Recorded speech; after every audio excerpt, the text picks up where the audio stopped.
Circus Elephant. Realizing How Powerful You Truly Are, by John Holley Jr. King Ruler 2014. My trip to the circus. Unlike most kids, growing up, I was never really into the circus. I guess I was too hyper to sit still for that long. But I do remember my dad taking me once. Just like every other circus, it had tons of clowns juggling everything you can think of. There were magicians, acrobats, flaming hoops, lions, tigers and bears all over. However, it was until the elephants came out that I really got interested. It was my first time seeing an elephant. I had been to the zoo before, but it was my first time seeing people that close to one. I could and believe the tamers were not afraid to stand right beside an animal that huge. Then, the elephant started doing tricks, stunts, and whatever else the tamer told it to do. That when they really got my attention, I remember thinking, "Hi, does the elephant even listen to him? The elephant is so much bigger than he is. How did the tamer get this humongous creature to surrender to his will?"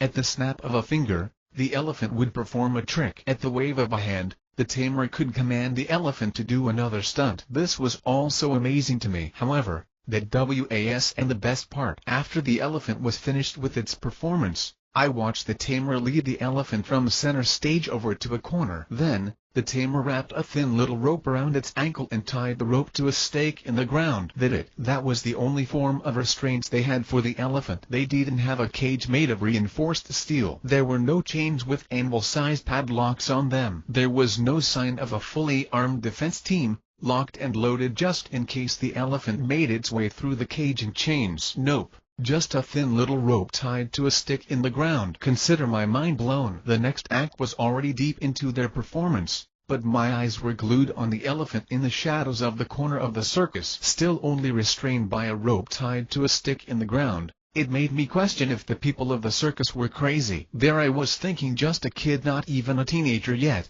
and even I know how powerful elephants are. Surely they have to know as well.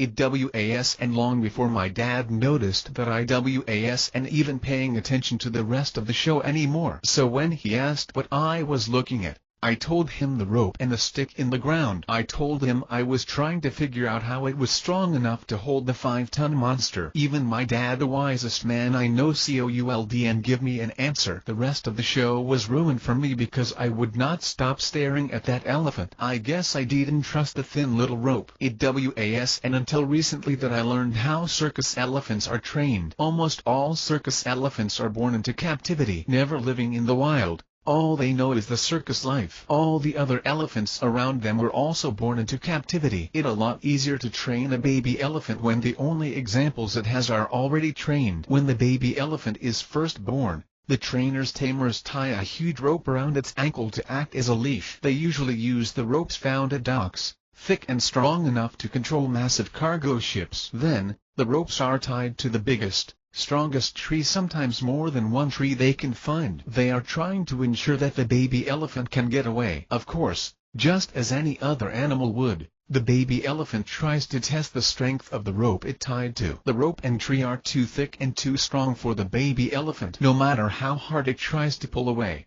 it's not yet strong enough to move from that spot. The tamers will take the rope off the elephant to feed it and begin teaching it tricks. But as soon as they're done, it goes right back to the rope and tree. All day and every day, that the elephant is tied up, it tries and tries to break free. Pulling and tugging, straining with all its might, the elephant just cannot pull away from that spot. This daily process goes on and on, usually for years. Every day the elephant wakes up, that rope is around its ankle. All day, the elephant tries to break away from that spot, and every day the elephant fails. Training time is its little taste of freedom, but that ultimately ends with the rope going right back around its ankle. In some cases, elephants are even starved and beaten for even trying to break free. So not only do the tamers not want the elephant to move, they don't even want it to try to move. The elephant is punished for even attempting to go against the wishes of the tamer. Then, just as your dog gets excited every time you grab its leash because it learned that means it's time to go for a walk,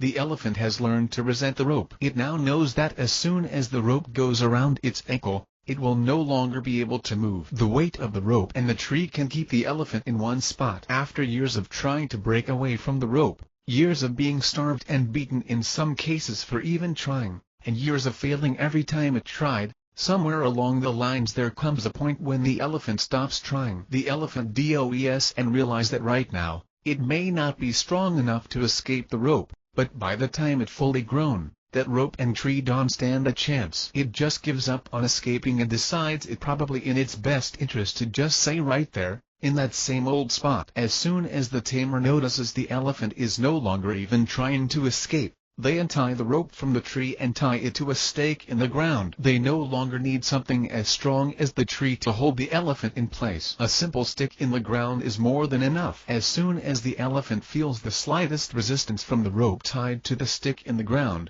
it immediately stops trying to move. It does and believe it can simply rip the stick out of the ground. In fact, sometimes the tamers don't even need to tie the rope to anything. Just the rope being put around the elephant ankle is enough to keep it from moving because it reminds the elephant of the years it spent failing to escape. What has happened to the elephant is called a conditioned response. A conditioned response is a new or modified response elicited by a stimulus after conditioning, sometimes called conditioned reflex. The elephant has been conditioned to believe that it is not powerful enough to break away from the rope. It has been taught to believe that as soon as that rope goes around its ankle, it can no longer move. Now, clearly you and I both know the elephant is far stronger than the rope, the tamer, and every other animal in the entire circus combined. The thing is, the elephant does and know it and would and believe it if you could tell it. The elephant only knows the rope has stopped it before, so it will probably stop it now. That way of thinking keeps the elephant from even trying. It has developed a learned helplessness. Elephants, unfortunately, are not the only ones who fall victim to this form of conditioning. We too, yes, even me can be conditioned to think just like the elephant. In fact, we all have probably bought into some form of conditioning that is limiting our potential for greatness. If I repeatedly tell you who can do it, who won't succeed, and who shouldn't even try, eventually you will start to believe me. You probably won't even notice it happening, but subconsciously, your mind will begin to accept the limitations I have given you. You will become so convinced you can do it, that you won't even try to test the limits. Even if you did try, as soon as it got difficult, you would hear every discouraging word I said being repeated in the back of your mind. Then, it would seem as though I was right. That would be enough evidence to keep most people from ever trying again. Just think about it. How many times have you heard someone say, "Tried it once, I can do it"? I hate to be the bearer of bad news, but you have been conditioned without even knowing it. You've been conditioned by your friends because they can see themselves being that powerful, so they can see you being powerful. I sure you heard the saying, birds of a feather flock together. There is a reason why your friends are your friends. You all think alike. So if they don't believe they are powerful, chances are, neither will you. It's not their fault. Real friends genuinely want to see you do well. It's just that they too have been conditioned. You have been conditioned by your parents who told you to play it safe, had major DOEs and make any money. You have a well-paying job. Why would you risk losing it to chase a pipe dream of yours? Think about the children. Sound familiar? If your parents knew how powerful you really are, they would have talked you into chasing your goals a long time ago. The media has conditioned you. The daily news is filled with so much bad news. I can believe people keep watching it. That just sounds too depressing at me. My grandmother watched the news so much it scared her from wanting to leave the house. But if all she hears is how bad the world is all day, then it's somewhat hard to blame her. Even the social media sites you on are filled with people bad-mouthing each other. Many people say things about others online that they would never say face-to-face. So, these sites apps are just filled with negativity and drama, all of which is slowly conditioning you to think the same way. Some of us even self-impose the conditioning. We create our own ropes around our ankles that limit our power. I was told once that 80% of the average person's self-talk is negative. Throughout the normal day, there are so many situations where we can convince ourselves that we can, and most of the times that's exactly what we do. That means the vast majority of what you say to yourself is just another rope around your ankle. You are conditioning yourself to be less powerful. At first, I thought, and the circus elephant being conditioned? Is it possible to convince it that it could easily rip the stake from the ground? Will it ever realize how powerful it really is? Then I would see stories on the news, go figure, about circus animals attacking the tamers. Circus elephant goes wild, tramples 13 people. I wonder what made this wild animal wild. All that conditioning went right out the window. Not too long ago, Roy Horn of the world-famous magician duo Siegfried and Roy was attacked by his white tiger. It was the same white tiger they had been working with for years before the attack. No one knows what triggered the tiger to attack that night in Las Vegas, but I have my own theory. A lot like the circus elephant, the other animals of the circus are also conditioned. It's the most effective form of training wild animals. I believe Motek or the white tiger finally realized how powerful it truly was. The tiger was probably thinking, "Wait a minute, I am bigger, stronger and faster than you are. I have fangs and claws that could kill you with ease. Why am I taking orders from you again?" You are not a baby elephant. You do not have to give in to anybody's limitations for you, including your own. There is no rope, stake, or tree that could ever hold you back. You truly are limitless. Now it's time for you to discover the power that lies within you. It's time for you to ignore all the conditioning that you had. Now it's time for you to exceed all your expectations for yourself. The time to break down barriers and challenge every limitation you ever thought you had is now, and I'm going to help you do it. 1. Examples of greatness. Almost all circus elephants are born into captivity. They are born into confinement, an imprisonment if you will. So all they know is the life of a circus elephant. Most circus elephants were never in the wild, and even the ones that were soon conditioned just like the rest of the circus elephants. Because these elephants are born into the circus, they are only surrounded by other elephants that were already born into the circus. They spend all day with other elephants that have already been tamed, trained and conditioned to believe they are less powerful than they truly are. A psychologically weakened adult elephant is all the baby elephant has to look up to. That the only example of life it has. So, picture this. The baby elephant is struggling and fighting to break free of the rope tied around its ankle. It's exhausted from trying to escape all day. It probably already feeling discouraged and broken. Then, it looks around to find some sign of hope. Because hope is the source of our greatest strength. It what energizes us to keep on keeping on. Just the smallest ray of light at the end of this tunnel could give the baby elephant the confidence it needs to keep trying. Yet, when it looks around and all it sees is its parents, the role models for all babies, being held motionless by another little rope, it only makes sense to give up. If my parents can break free, the elephant thinks, "Hen, how can I?" Fortunately for you, you were not born into captivity. You are not a circus elephant. You have so many examples of greatness all around you. So many people that were given way less than you are accomplishing amazing feats every day. So many people that grew up in worse situations than you are doing the impossible every day. There are people who are powerful beyond measure, who wish they had the opportunities that you have right now. The first step to realizing how powerful you truly are is to find examples of greatness. The easiest way to become great is to study and learn from the greats. These examples of greatness are proof that it's possible. They serve as the evidence that you need to believe it can be done. Negative belief is the primary obstacle to achievement. Whatever it is that you are trying to accomplish, chances are someone else has done it before, or at least something similar. Someone else has mapped it out and left a trail for you to follow. They have built it and left the blueprints behind for you. There are many kids who are raised by single moms, especially African American kids. Therefore, I understand and I'm grateful that I was lucky enough to be raised by an amazing father. My dad would always say, "Nobody is better than you. There is nothing that another man who breathes the same air as you can accomplish that you can. If he can do it, not only can you do it, but you can probably do it better." I had this instilled in me as a kid, so I can remember ever being discouraged. I have always believed there was nothing I couldn't do. It might come easier to others. I might have to work a little harder and longer at it. But if I really wanted to do it and put my mind to it, then I could do it. How do I know I can do it? Because he can. That how? Ed Reed. I can remember back when I was playing high school football. The University of Miami Hurricanes were by far the best college team in the country. In fact, they were so dominating.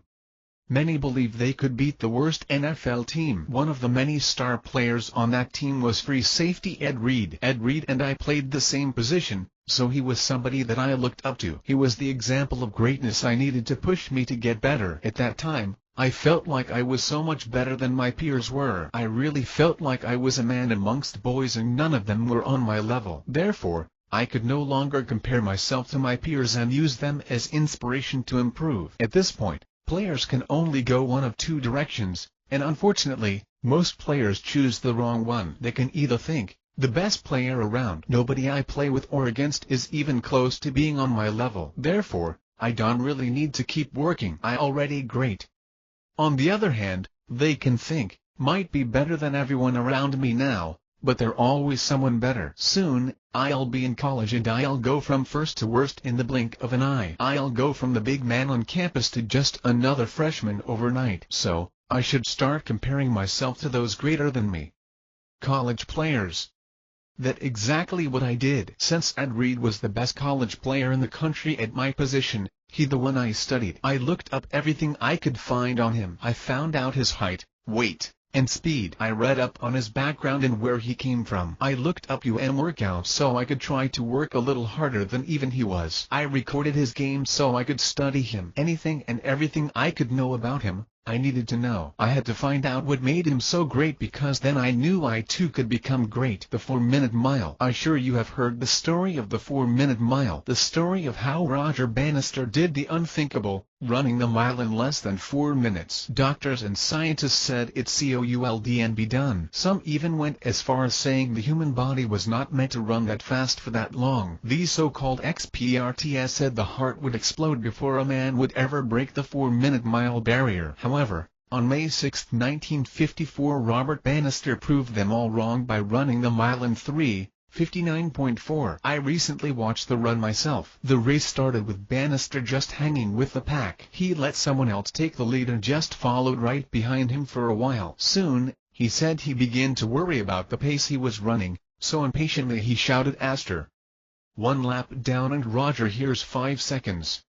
That when he realizes he actually making a great pace. 2 laps down and only 1:58 seconds had gone by. He said he was feeling relaxed so much that his head almost felt detached from his body. Halfway through the 3rd lap someone else took the lead and Bannister just coasted right behind him. There was only 1 lap left when the crowd started to roar. They began to realize that a less than 4-minute mile was possible. Bannister knew that all he had to do was run the last lap in 59 seconds. At about 300 yards left, he sprinted into first place. "My mind took over, compelling me forward," he said. I bet those last seconds seemed like forever to him. Then he dove across the finish line right into some reporter arms. He didn't even check for the official time. "Knew I had done it," he said, "then before I heard the time, because I felt I had come too close to fail."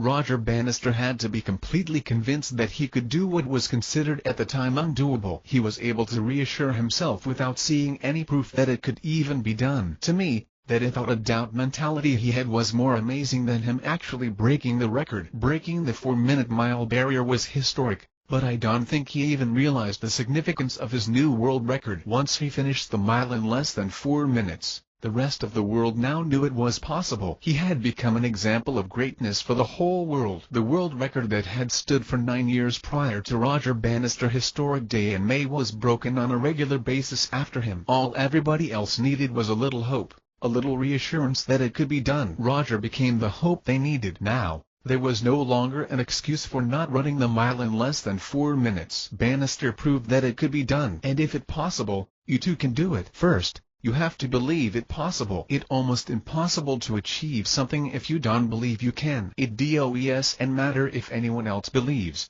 as long as you believe. In fact, the bigger your dream is, the fewer people you'll find that believe you can achieve it. Roger Bannister first convinced himself that he could. Then, he convinced the world that they could. In just 2 months after he broke the record, another runner, John Landy, ran the mile in less than 4 minutes. The fact that so many runners broke the 4-minute barrier right after he did it is proof that it was all mental. Clearly, they were already physically capable. No one could get into world-class shape that fast. Their bodies could do it, but their minds wouldn't let them. The 4-minute mile has become a standard now. Just 10 years after Bannister, Jim Reen became the first high school students to run it under 4 minutes. The new trend since Eamon Coughlin became the first to do it is to be over 40 years old and run a less than 4-minute mile. They all just needed an example of greatness to pave the way for them. Barry Sanders or Jim Brown. Football is a huge part of my life and who I am. My whole family was raised around it. In our family, you either played, cheered,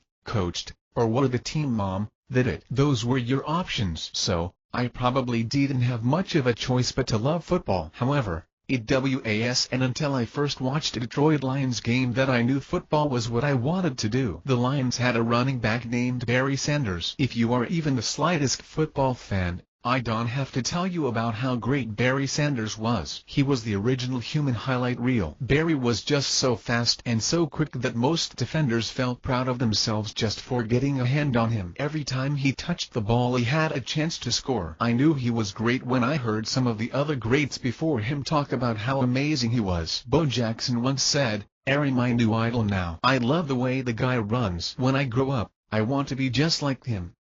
I was born and raised in Tampa, Florida, so my whole family was Buccaneer fans. Well, almost. My grandma loved the Cowboys for some strange reason.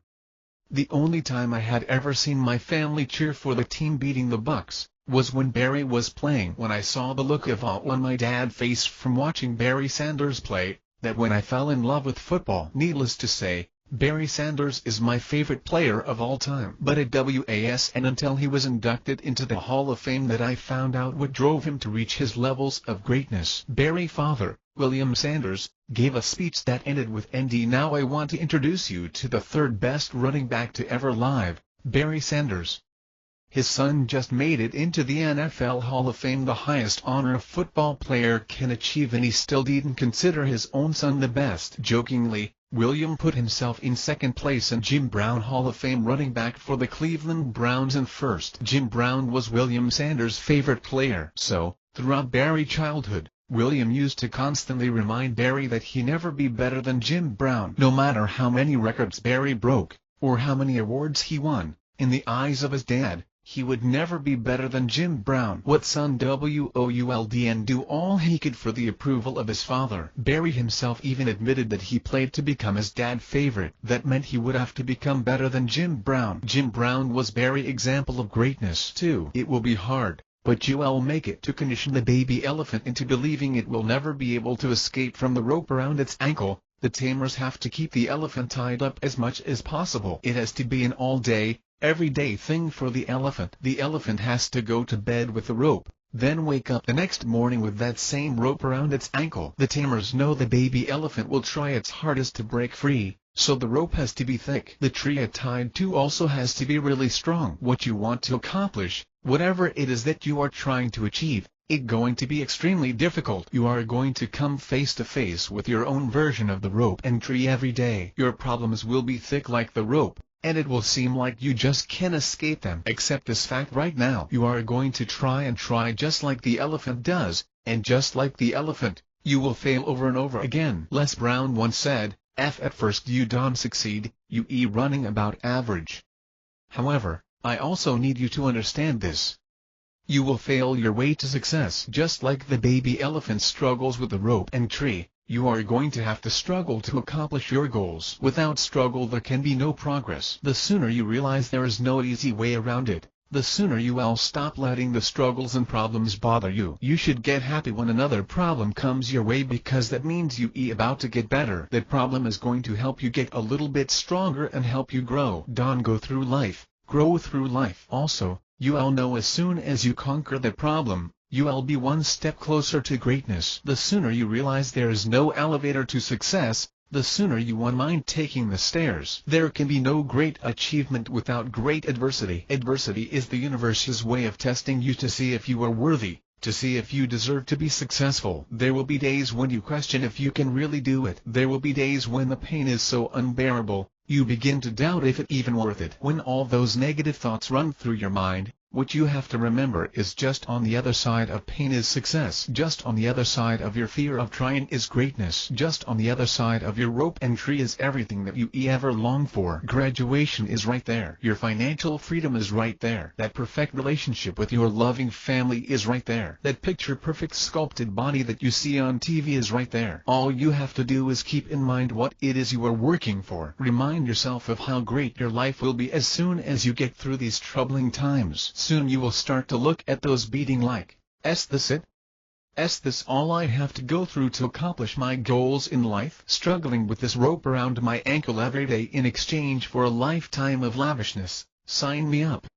At the exact moment when you start to realize how powerful you truly are. Abraham Lincoln. Most people only know Abraham Lincoln for being a great president and his untimely demise. Most people don't know about the 8 elections he lost, 2 businesses he started that went bankrupt, multiple deaths in his family, or the nervous breakdown he suffered. You rarely hear about the fact that he grew up in a poor family and had to work to help support them at age 7. He had to get through so many struggles, obstacles and setbacks long before he ever made it to the White House. He could have given up on life many times, but he didn't. Because of his resiliency, he became one of the greatest presidents in the United States history. In 1816, at the age of 7, young Abraham had to start working to help support his family who had just lost their home and all of their land in court cases because of faulty property titles. His father Thomas Lincoln would send him to do yard work for the neighbors, and the neighbors would pay his dad directly. Abraham couldn't stand not being able to keep the money from his own hard work. He went on to later say that was his first introduction to slavery, and even at a young age, he knew it was wrong. Just 2 years later his mother Nancy Lincoln died, only to be followed by the death of his older sister in 1828. In 1832, at the age of 23, he and a friend bought a small general goods store that ended up being a failure. Later that same year, Lincoln tried to run for state legislature and lost. After that, he lost his job so decided he wanted to become a lawyer but was denied admission into law school. Then he borrowed money from a friend to start another business. Within a year time, that business too went bankrupt. It took him 17 years to pay his friend back. Abraham was engaged to be married to his first love in 1835. Unfortunately, she became ill and died. No one is for certain what caused his nervous breakdown a year later, but I sure the loss of so many loved ones had something to do with it. Lincoln was bedridden about half the year. After overcoming the nervous breakdown, he tried to become the Speaker of the state legislature and again he failed. Then, in 1844 years later he tried to become elector. By now you can probably guess what happened. That's right. He was defeated. Lincoln met defeat again in 1843 when he tried to run for Congress. He won 3 years later only to lose again during the re-election in 1848. He then tried to become a land officer in Illinois but didn't get the job. Then he lost another family member. His second oldest son Edward Lincoln died. Lincoln then ran for the U.S. Senate in 1854. He lost again.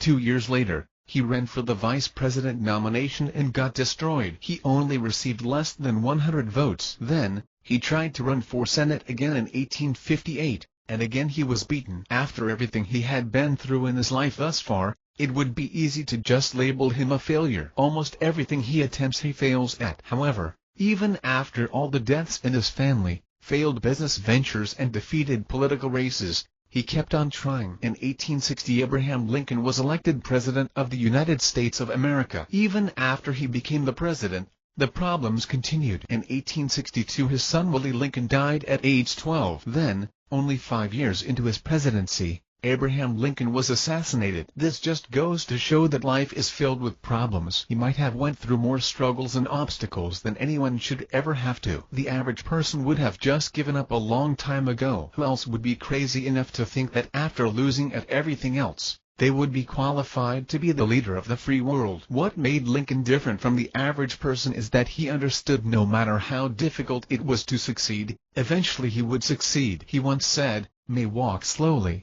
but I'll never walk backwards." It may take him a while to get there, but he'll never stop moving forward. He'll never stop trying. Everything that Lincoln went through only helped to make him that much stronger, that much more powerful. Yes, it was difficult, but he made it. Tough times don't last, but tough people do. Eagle rebirth. The American bald eagle is said to have the longest lifespan of its species, living up to 70 years old. However, at around 40 years old, the eagle is faced with literally a life or death decision to make. In order to see age 70, the eagle has to go through an excruciating transformation. At around 40 years old the eagle's long and pointy beak becomes bent. Its normally sharp talons grow too dull to catch its prey, leaving it unable to hunt. If the eagle can hunt it will surely die. Because they have such thick feathers, the eagle old-aged and heavy wings start to stick to its chest and make it tough to fly. Once the eagle gets to this point, it knows it only has 2 options left. It can either do nothing about the situation and die, or go through 150 days of agonizing transformation. The eagle has to fly to its nest near the mountain top. Then,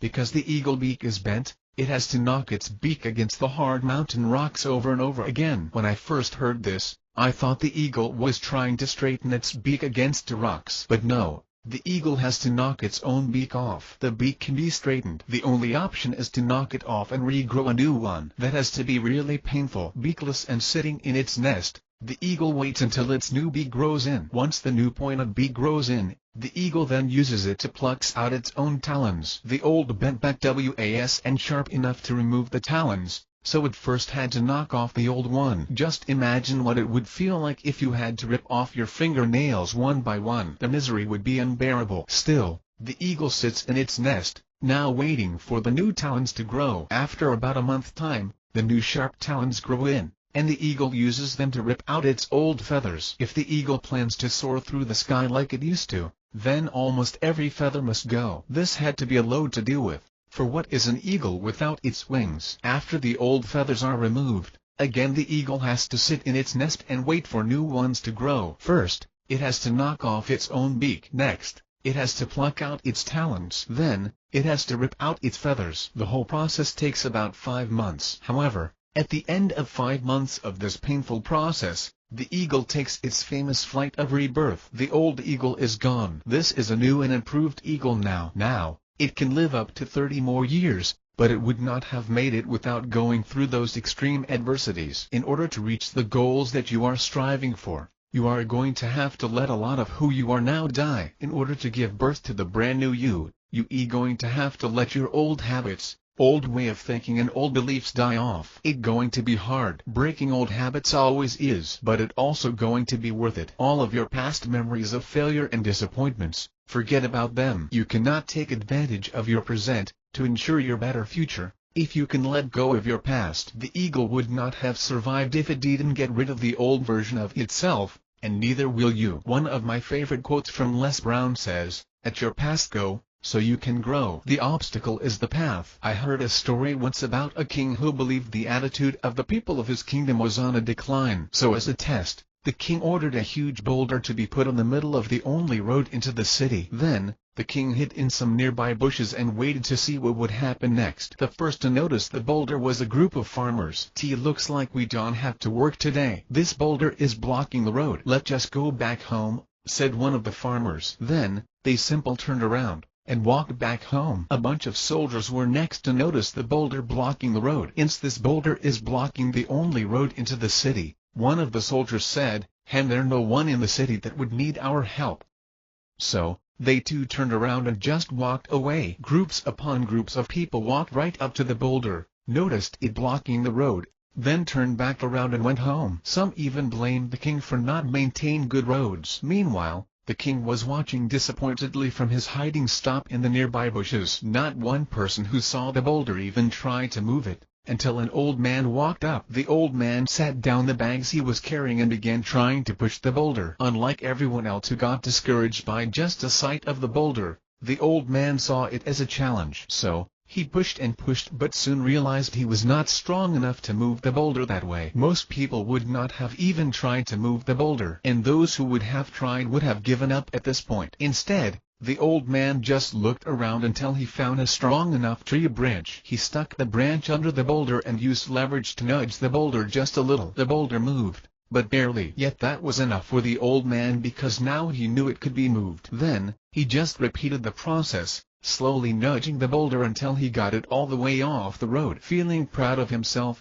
the old man gathered his bags and was about to head into the city as he originally planned to do. However, he stopped when he noticed a little bag in the road lying right where the boulder once was. He picked the bag up and looked inside it to find it filled with gold coins and a letter. He looked around to see if anybody had dropped the bag, but to his belief, he was all alone. Little did he know, the king was still watching from the bushes the whole time. Then, the old man opened the letter and read, "You know that great obstacles can lead to even greater opportunities. This gold is for you." The king had seen enough. He now knew there was hope for his kingdom. The old man had to go through a lot to move that massive boulder. It probably took him all day to nudge it inch by inch until it was off the road. Sure, he was tired, muscles aching, and thirsty. He could have stopped at any point. In fact, he could have done like everybody else who approached the boulder did, turned around and just walked away, not even trying to move it at all. But he didn't. He chose to stick with it and keep pushing. Even though it was only a couple of inches at a time, the old man knew that eventually the road would be clear of the boulder, and that what made the difference. Yes, it was hard, but taking the easy way isn't always the best way. The hard way may take longer, but you will be better because of it. Which is greater, the man who can climb to the top of the mountain, or the man who can climb to the top of the mountain while carrying you? Yes, they both end up at the same spot, the top of the mountain, but one of them is drastically stronger than the other. Be the stronger man. So many people use problems or obstacles in their path as reasons why they can succeed, instead of seeing them as opportunities to better themselves to succeed. Don't wish the path was easier. Wish you were stronger. Don't wish the load of dilemmas in life was lighter to carry. Wish you were strong enough to not even notice the load. There is no such thing as a problem-free life. It doesn't matter how much money you have,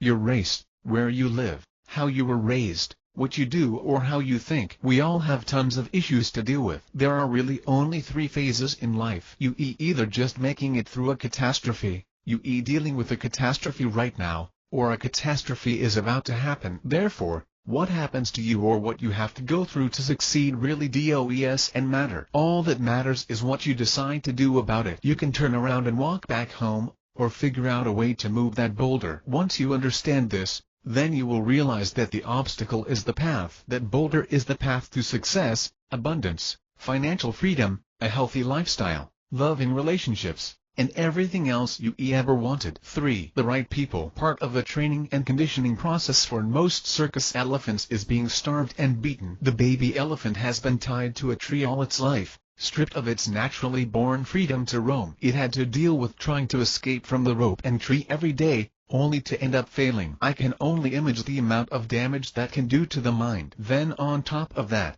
to add injury to insult in a way, every time the elephant tries to escape, the tamer's trainers would starve it and beat it. Getting beaten and starved, the baby elephant quickly develops a fear of even trying to escape. Trying to break away from the rope is already an almost impossible feat in itself. That an everyday struggle the elephant has to go through. To add beatings and starvation on top of that, would make it seem as though the elephant doesn't stand a chance to escape. We already established it's going to be hard. Anything worth achieving is always hard to get. You going to have to confront that rope and tree in your life 24/7, 365 days a year. You will get no days off, because as soon as you stop trying, that when the conditioning kicks back in, that when the negative self-talk and the doubts come back. First, you have to accept the fact it's going to be difficult every day. Then to top it off, just when you think the rope around your ankle is too much to deal with, that when it really going to get tough, that when your version of the beatings and starvation begins, that when it will feel like the world is against you. Murphy's Law says anything that can go wrong will go wrong. For you,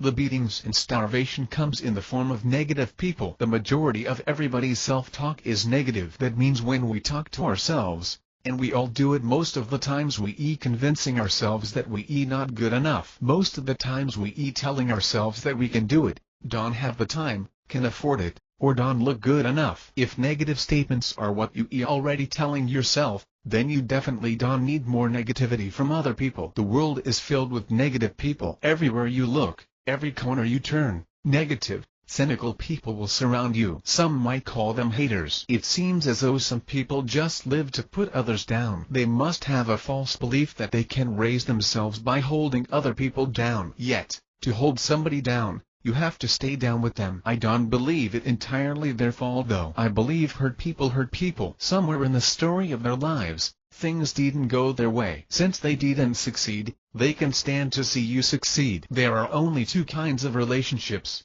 those that are good for you and those that are bad for you. The good relationships are with those who inspire, motivate and bring the best out of you. You should fight to keep these people in your life. However, the bad relationships are with people who always doubt, criticize and discourage you. These people seem to always remind you of the mistakes you made in the past. The worst thing you can do to someone trying to better him or herself is to remind them of how bad they used to be. The old saying is, "Any bad apple can ruin the bunch."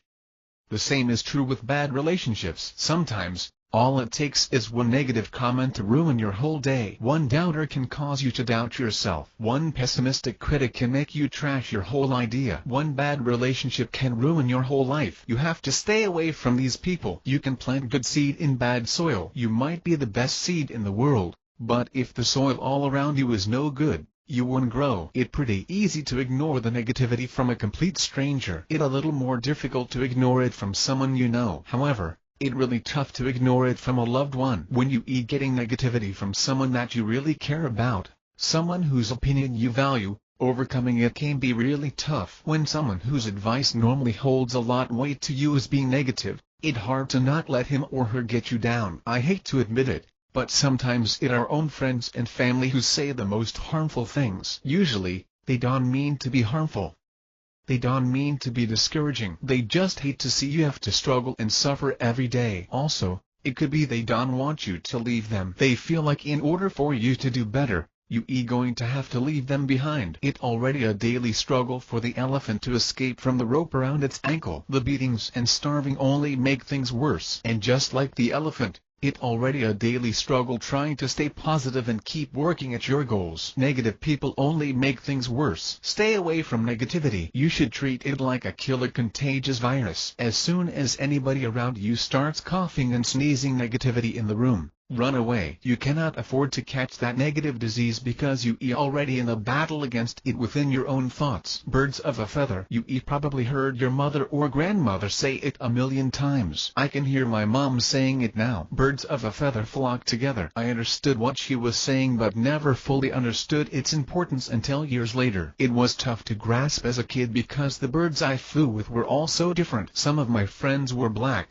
white and Spanish. We were all from different backgrounds, had different likes and dislikes and even raised differently. What I didn't realize though, is that we all thought alike. Had I known then what I know now, my life would be drastically different. Don't get me wrong. I was lucky to be able to grow up with some amazing friends, most of whom I still close to today. In fact, they would feel insulted if they knew I just called them Reams.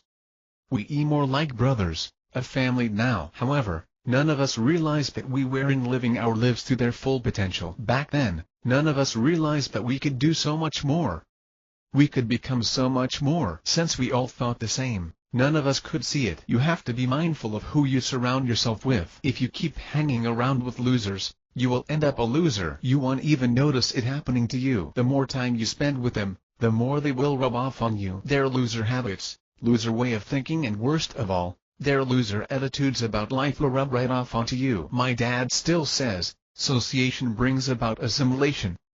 If you keep negative people around you, you will end up a negative person. Surround yourself with the right people in the right relationships. Surround yourself with people that will encourage you, people that are driven and people that you can learn from. Curtis Zero Cent Jackson once said, "You'll get as far as the people you talk to for no reason. You be as successful as the people you talk to for no reason." If you spend your day talking to people who don't have anything going for themselves, what could they possibly have to offer you? Can they help you learn something? Can they teach you something in that conversation?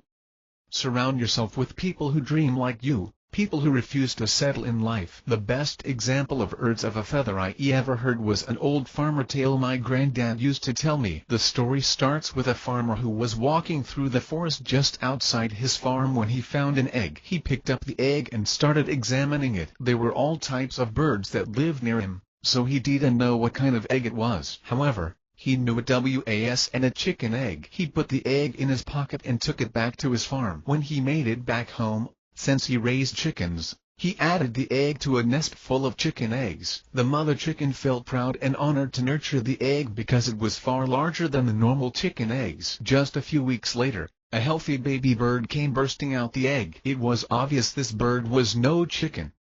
It looked completely different. Luckily, the chickens didn't disown it and raised it as if it was one of them. The baby bird grew up with the other chicks on the farm. It learned to do everything normal chickens do. It scratched the dirt for worms. It walked around mostly instead of flying, and when it did fly, it only flew a few feet in the air. It had been living the chicken life for so long, there was nothing you could say that could convince the bird it was a chicken. Years later, The bird was out in the farm with the other chickens when it looked up at the sun. It saw a huge eagle soaring effortlessly through the sky. With its long wingspan, the eagle floated on the clouds with ease. "What kind of chicken is that?" the bird asked in amazement. "I never seen a chicken that could fly like that. It the most beautiful thing I ever seen." Had not a chicken at all, one of the chickens replied. "Had an eagle. Eagles are the kings of all birds. It far greater than we simple birds are. It a bird of the air. We are only chickens, birds of the ground."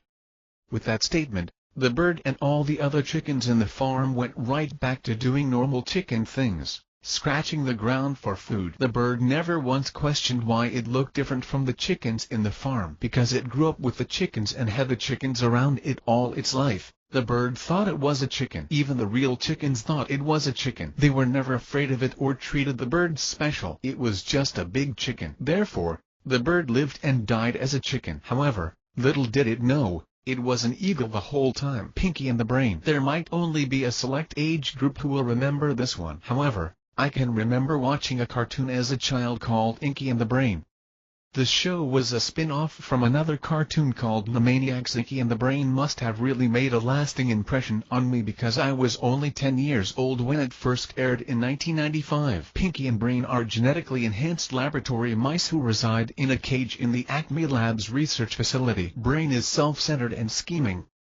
Pinky is good-natured but feeble-minded. In each episode, Brain devises a new plan to take over the world, which ultimately ends in failure, usually due to Pinky idiocy. Every episode started with the following dialogue. Pinky: "Gee, Brain, what do you want to do tonight?" The Brain: "The same thing we do every night." Pinky: "Right, to take over the world." Brain was truly a genius. Every episode, he would come up with the most elaborate schemes and plans to take over the world. I remember one episode where Brain used a corrupt real estate scheme to own every apartment, condo and office space on the planet above the 39th floor. Then, he planned to use the Hubble Space Telescope as a huge magnifying glass to melt the polar ice caps, causing Earth to flood up to the 39th floor. Then, Brain would then be in control of the only usable real estate on Earth, giving him complete power. Every night, there was a new plan and every one of them could have worked if it was and for Pinky. Somehow, Pinky always found a way to ruin the plans. Somehow, he always seemed to mess things up. Unfortunately, Pinky was the only other mouse in the cage. There was no one else there for Brain to talk to. No matter how brilliant the plan was,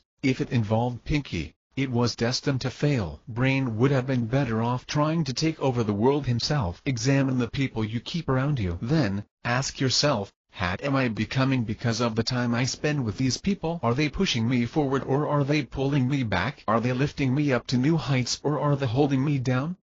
There are no such things as neutral relationships. That person you spend your time with is either making you better or making you worse. Sometimes, this means that childhood friend that you known all your life is not a positive influence. The same person that you grew up with is the same person you are going to have to cut ties with. This can be a hard pill to swallow, but if they not a part of the solution, then they a part of the problem. This does and mean you have to stop being their friend. If ever they need you, you should still be there for them. You just can't spend all your time with them anymore. Their influence on you is so powerful that they would only make you worse. Two frogs in a pit. There once was a group of frogs hopping along a log through the woods. Maybe the log was slippery because two of the frogs slipped off and fell right into a deep pit. The other frogs quickly began trying to see what they could do to help their two friends. However, once they realized how deep the pit was, they just gave up all hope. They thought it would be useless to even try because there was no way any frog could jump out of a pit that deep. In fear of dying,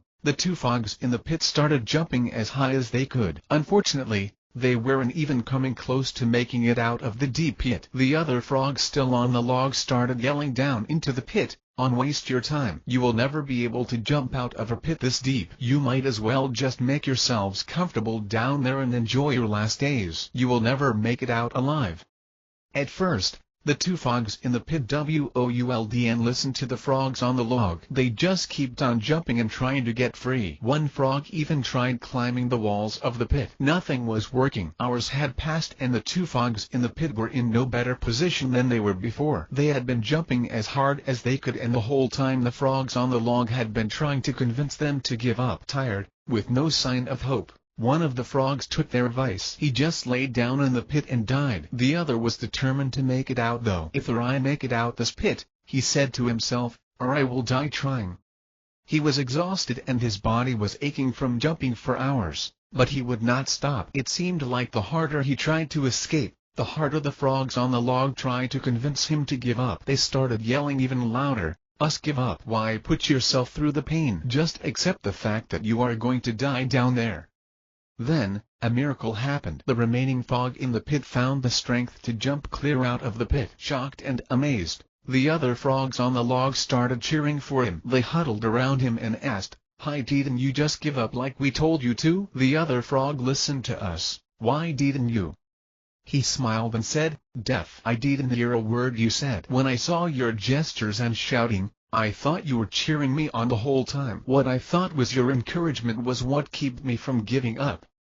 Do you see how powerful having the right people around you can be? Find the people who only want to see you do better, the ones who won't let you give up. Figure out which of your so-called friends really are good for you and hold on to them with all your might. Just like in the story of the frogs in the pit, whom you keep around you could be the difference between life and death. The frog that gave up and just laid down to die at the bottom of the pit probably thought he had some good friends. He had to learn the truth the hard way. Don't wait until it's too late or a life or death situation to get rid of the negative people in your life. Who knows what you could accomplish if you heard nothing but words of encouragement. If both frogs were deaf, they both would have made it out the pit. Even the Bible says there is death and life in the power of the tongue. Do you want people speaking death or life into you? It's that simple. The wrong people can convince you to give up on life and just accept your fate. On the other hand, no matter how bad you want to give up, the right people won't give up on you. 4. Patience is a virtue. All the baby elephant knows is the rope and the tree. As far back as it can remember, that rope around its ankle has always been there. The day the elephant was born, the trainers wrapped that rope around its ankle. The elephant had to learn how to walk while on a leash. The trainers know that the elephant does and know what it's like to be free, yet the elephant has no idea what it feels like to be able to go as it pleases. Therefore, since the elephant knows no other way of life, they can quickly get it used to captivity. Every day the elephant is tied to this tree, and every day it struggles to get free. From sunup until sundown, the elephant has to deal with that rope. Imagine going to bed every night feeling like a failure. Your one goal for the day was to escape from that rope, and every day you fall short. That could kill the strongest person. Moral: I can picture the elephant lying down about to fall asleep. Right before it dozes off, it starts to recap the day, as we all do, and every day has a bad ending. Tired of the disappointment from today, the elephant probably thinks, or did, about today, "I wonder what tomorrow will bring. Oh yeah, tomorrow will be just like today was." It sounds so depressing.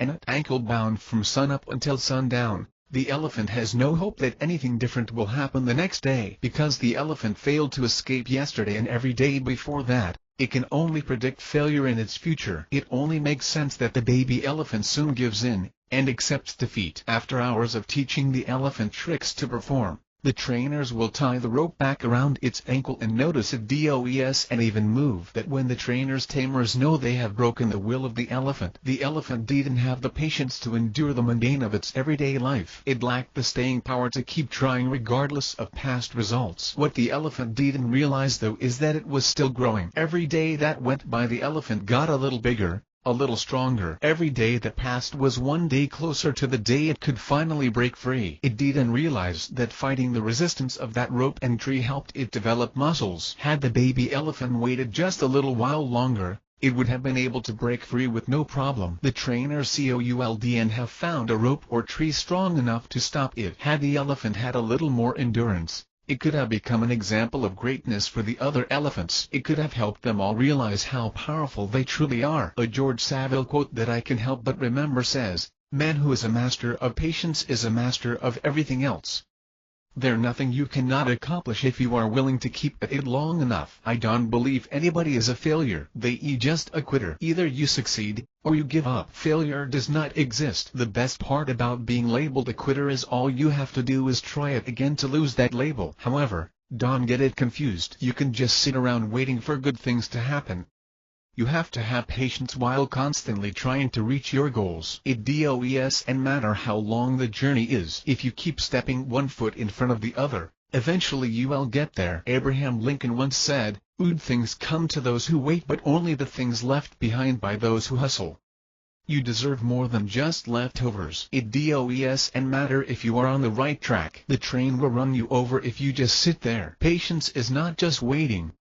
It's putting in work while you wait. The Chinese bamboo tree. Because the seed for the Chinese bamboo tree is a hard seed, it grows very differently from most trees. While most trees grow steadily over time, it takes 5 years for the Chinese bamboo tree to even break through the ground. Over that 5-year period, the seed has to be watered and fertilized every day. In fact, during that 5-year period the seed will die if the nurturing process is stopped. Then, in the 5th year, the Chinese bamboo tree hits a growth spurt similar to no other tree. After it breaks through the ground, the tree can grow to a height of 90 feet tall in just 5 weeks. You can literally sit there and watch the tree grow. However, don't be fooled into thinking it only took the tree 5 weeks to grow 90 feet tall. No. It took 5 years. Accomplishing your goals will be just like the growth of the bamboo tree. It's going to take time. We live in a world where people want instant gratification. Everybody wants the riches, but few will actually put in the time and effort to get them. It takes time to break bad habits and build new ones. It takes time to learn a new skill,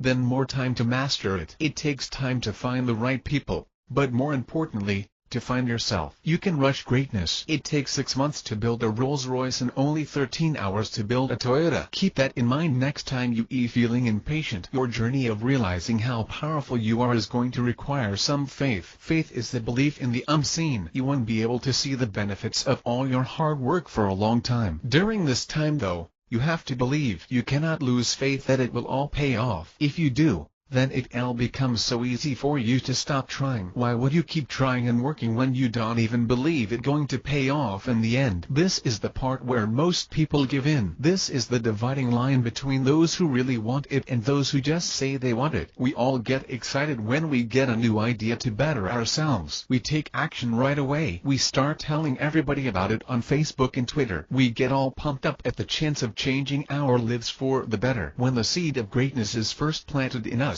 we can help but to feel this way. What happens when a week goes by and you don't see any results? What happens when 2 weeks go by and you still can see a change? Let a whole month pass without evidence of your hard work paying off, and see if you don't begin to doubt yourself. This is the exact reason why most people start and stop working out repeatedly. At the beginning of the year when everyone makes their New Year resolutions, all gyms across America are packed full of people excited with a new seed planted in them. Not even a month later most of those people are gone. Their seed didn't grow fast enough for them, so they stopped watering it. Here a truly tough one. What if the seeds of greatness planted in the people around you fully blossomed before your tree ever broke the ground? Could you still keep faith then? The person right next to you has beautiful roses already. The person next to him has grown a whole apple orchard. Then it really gets easy to think, why am I still trying to grow this bamboo tree when I could have apples and roses by now?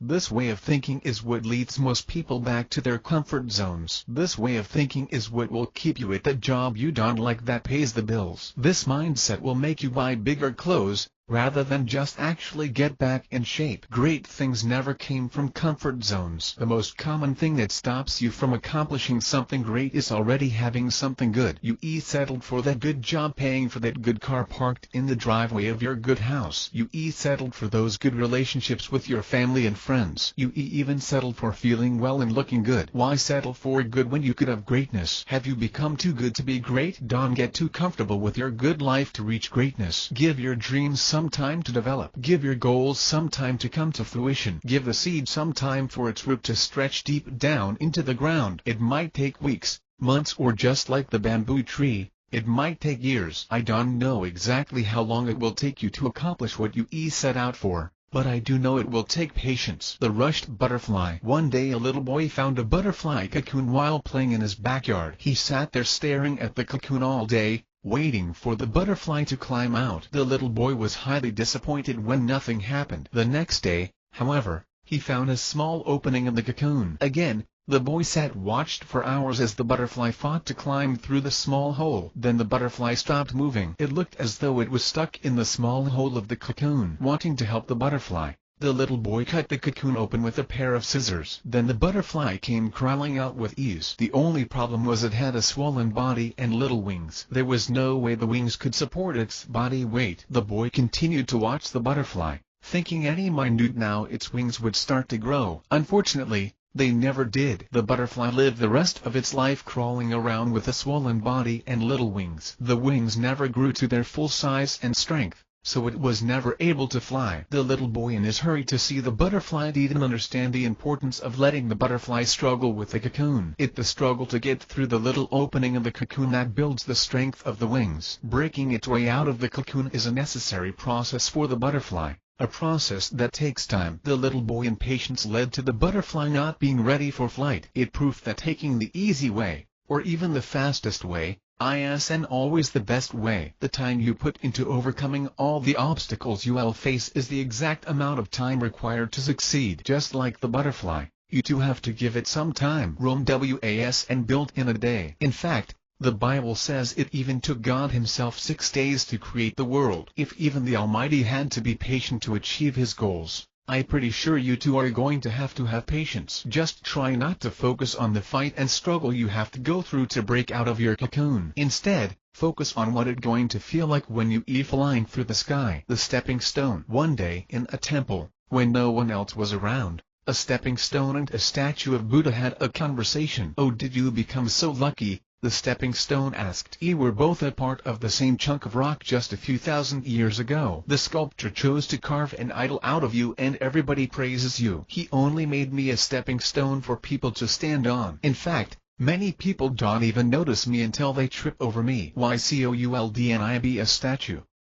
The statue was used to the stepping stone complaining about its life by now, so it didn't even respond. The non-response didn't stop the stepping stone from complaining though. It just went on and on about how life was unfair and how the statue had it so lucky. The statue gave in and finally replied to the stepping stone. "Oh, you remember back when the sculptor first decided to make a statue?" the statue asked. "He chose you first, not me, but you could wait to become a statue. You were so antsy and so impatient that the sculptor barely tapped you and you broke in half. Do you remember that?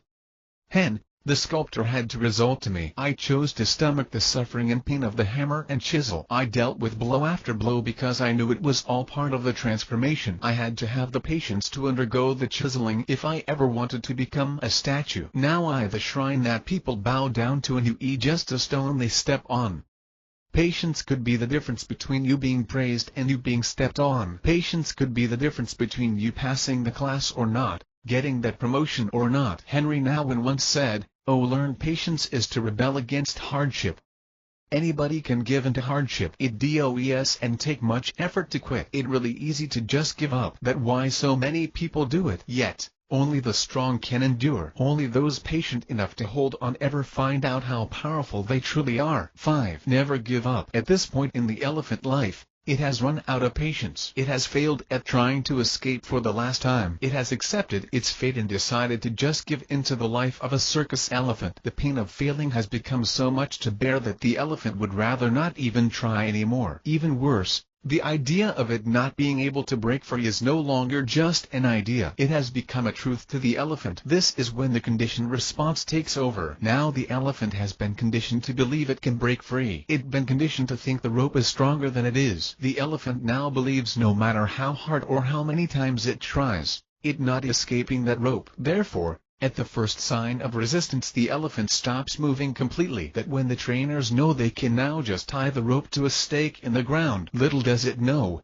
all it would take is one good tug and that stake would go flying out the ground. That rope tied around its ankle is now more powerful than the largest creature on land. That is a perfect example of the power of the mind. The elephant does and think it's stronger than the rope, therefore it isn't. Confucius said it best. "He man that says I can and the man that says I can, are both usually right." Thomas Edison light bulb. When it comes to staying focused on a goal and not letting failures stop you, Thomas Edison is one of the most talked about people in history. There may not be a more famous example of persistence than the story of what Thomas Edison had to go through to create the light bulb. And that Edison was the smartest of his time. He didn't even come up with the idea to create the first light bulb. There were other inventors already trying to make it before Edison came along. So no, he didn't outthink them all. He just outlasted them all. When they met defeat and gave up, Edison kept trying. Where they saw failures, he saw opportunities. Anybody that has ever done anything on a level of greatness learned how to handle failures successfully. In his attempts to create the first long-lasting light bulb, Edison had to find the perfect filament. He tried every combination of carbon filament he could think of and repeatedly came up wrong. The light bulbs worked, but only for a few hours. That put him on par with all the other inventors who were working on light bulbs. They were all content with the light bulb lasting only a few hours. However, he refused to be average. Edison didn't care how long it took him to figure it out or how many times he had to fail. He was determined to be better than mediocre. It was his determination that enabled him to keep trying, even after failing over 10,000 times. Thomas Edison took notes on every attempt he made. That way when he failed, he could adjust the experiment and try it again. He repeated that process over 10,000 times. Every failed attempt taught him something, and there was a lot he needed to learn to make it work. He understood that every failure drew him one step closer to the answer. He once said, "Didn't fail over 10,000 times. The light bulb just took 10,000 steps to create." No one else had figured out how to make a long-lasting light bulb, so there was no one to go to for help. There was no book he could read about it. He had to scratch off the seemingly endless list of possibilities, one by one, until he succeeded. When Edison made his first attempt and failed, he didn't cry and complain about it. When things went wrong the second time, he didn't get mad at the world and start blaming people for his mistakes. He didn't say, "Or did it? This is too hard," when he fell short the third time even. Unfortunately, that's exactly what most of you do. Better yet, most of you would not have tried it in the first place. In fact, the other inventors of Edison time had that same way of thinking. "Was never myself discouraged, or inclined to be hopeless of success," he once said. However, I cannot say the same for all my associates. That's why no one knows who they are now. It was a New Year Eve, December 31st, 1879, in Menlo Park when Thomas Edison made his first public demonstration of his light bulb. That day will always be a part of our history. That was the day he lit up the world. You have a light bulb to build in your life. Understand that a setback is just a setup for a comeback. You too have some setbacks to experience, from which you can learn. You too have the power to never give up and go down in history like Edison. Or you can be forgotten like his associates. The choice is yours. Michael Jordan. The name Michael Jordan has become equivalent to success. It's synonymous with greatness. So much so, the name is often used to compare other great people in completely different fields. Tiger Woods was once called the Michael Jordan of golf, meaning the greatest of all time. Most people think of all the records and 6 championships when they think of Jordan. Few ever think of his failures though, when in all actuality, it was failure that spurred Michael to strive for greatness. Growing up with 5 other brothers, Michael was quickly baptized by the fire of competition. As a child, he played many different sports, but it was clear that he loved basketball. The sibling rivalry between Michael and his older brother Larry definitely helped fuel his competitive mentality. Every day they played each other in fierce games of one-on-one basketball. Larry, being the older brother and considered the true athlete of the family, usually dominated these games. Michael couldn't stand losing to his brother or anybody else for that matter. Those close to him can recall playing Michael in a game of horse. He wouldn't let them stop playing until he won. Larry was the spark of Michael's competitive drive. Larry was already a member of the high school basketball team, so he introduced Michael to the head coach. Michael and a group of his friends were then invited to the summer tryouts. Everyone at the tryout was amazed by Michael's skill. Everyone but the head coach, that is. For some odd reason he didn't feel like Michael was ready for the varsity team. He thought Michael needed another year of development and decided to put him on the junior varsity team. The head coach printed the list of names that made the varsity team and posted it in the locker room. Michael might have stared at the list for 10 minutes reading it repeatedly. Clearly coach made a mistake, he thought. Hear my name? A few minutes later and it finally sunk in. Michael Jordan didn't make the final cut for the basketball team. He held it together all the way until he made it home, alone in his room. Then he cried as he had never cried before. His mother heard the news and gave him some advice. She told him the best thing he could do is to prove to the head coach that he had made a mistake. The very next day he went back to work on his skills. After not making the team, Jordan told his parents that he would one day be a professional basketball player. Just that way of thinking alone is astonishing to me. Most people would have never tried out for another basketball team. Maybe a few people would have tried again with the hopes of just making the team. Jordan, however, didn't just think he could make the team. He knew he could make it to the NBA. He learned that there is a lesson behind every failure, and he used his failures to push him to greatness. Whenever Michael felt like giving up or was too tired to go on, he would close his eyes and remember the list that didn't have his name on it. Michael Jordan is viewed as the greatest basketball player to ever step foot on a court. He might even be the most famous athlete in the world. He has won college basketball championships, 2 Olympic gold medals, 5 MVP trophies, 6 NBA championships and numerous other awards I failed to mention, all of which he attributes to him making the final cut for his high school team. Had he given up on basketball that day, he would have robbed the world of his talents. The game of basketball wouldn't be what it is today. My favorite quote from Jordan is when he said, "We missed more than 9,000 shots in my career. I've lost almost 300 games. 26 times, I've been trusted to take the game-winning shot and missed. I've failed over and over and over again in my life. And that is why I succeed." Every failure he endured only pushed him to work harder next time. He never even thought about giving up, just getting better. Harry Potter. I'm sure by now you have all heard of Harry Potter. The movies alone were such smash hits, you had no choice but to hear about them. Whom you may not have heard of is J.K. Rowling, the author of Harry Potter. She faced many moments in her life where she could have given up, just as so many others have. Lucky for her, she didn't. Rowling was born and raised in the UK. But after her mother passed away from multiple sclerosis in 1990, she moved to Portugal. The pain of losing her mother was too much to bear, so she wanted to get a new start. While in Portugal, she got married and had a baby. However, soon after the baby her marriage went downhill fast. Her husband left her and the baby. Now a single mother with no money, she had no choice but to move back to the UK. While living in a small flat, Rowling was unemployed, divorced, and raising a daughter on Social Security. She admits to hitting rock bottom in 1993. Rock bottom became the solid foundation on which I rebuilt my life.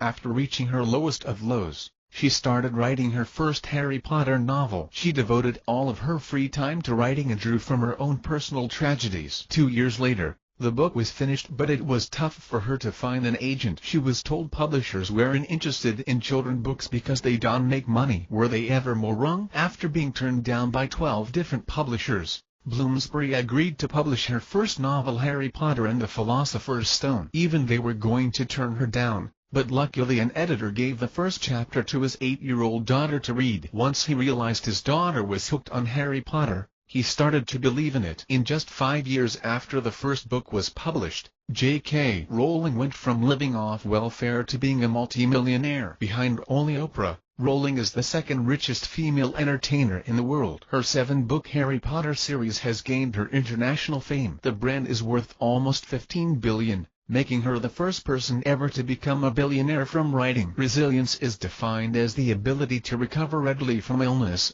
depression or adversity. The power to return to the original form after being bent, compressed or stretched. When that life-changing idea first hits you, you are going to have so much enthusiasm about it. The energy from being so whipped is going to push you towards your goals and dreams. One of Sir Isaac Newton's laws say an object in motion will continue in motion, unless acted upon by an outside force. Problems and adversities are the outside forces acting against you. They come along to slow down, or even stop your momentum. Being resilient is going from problem to obstacle, from adversity to pain, without losing enthusiasm. You have to be able to return to your original form of excitement, no matter how far you've been bent or stretched. No matter what type of force against you, let nothing and no one rob you of your passion for your goals. Passion and enthusiasm are the fuel you need to keep your engine running. It does and matter what you are trying to achieve. Your aspirations could be as small as eating healthier or as large as being the richest man in the world. Either way,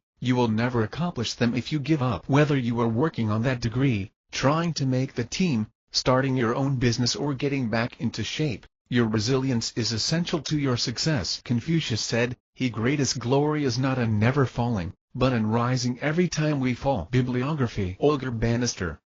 Wikipedia.org. Retrieved April 15, 2014 from http://wiki/roger_Bannister Erst 4-Minute Mile HQ Roger Bannister, 1954.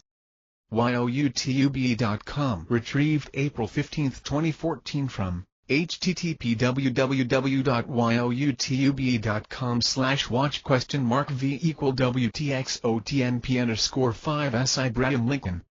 wikipedia.org. Retrieved April 15, 2014 from http://wiki/Abraham_Lincoln Inky and the Brain. wikipedia.org. Retrieved April 15, 2014 from http://wiki/Pinkwhy_and_the_Brain. Home is Edison. wikipedia.org. Retrieved April 15, 2014 from http://wiki/Tom_As_Edison Ishel Jordan. wikipedia.org. Retrieved April 15, 2014 from http://wiki/Mitch_AEL_Jordan.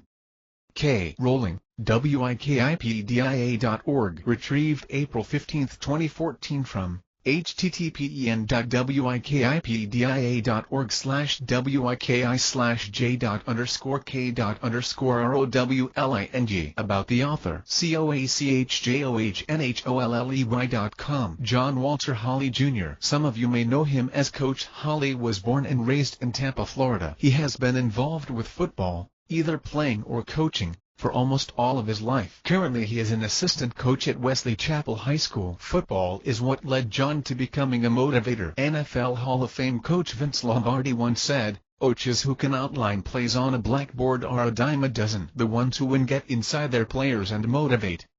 That quote alone inspired John to learn everything he could about leadership and motivation. John has been studying success in every form imaginable for years now. Finally, he has decided to share what he has learned with the world. Facebook, Twitter, Instagram, email. Thanks in advance. Thank you for reading. If you enjoyed this book or if you found it useful, I'd be very grateful if you post a short review on Amazon. Your support really does matter to me. You are the one I'm writing for after all. I do read all the reviews so I can get your feedback. If you like to leave a review, simply click here. Thank you for all your support. You have no idea how much it means to me.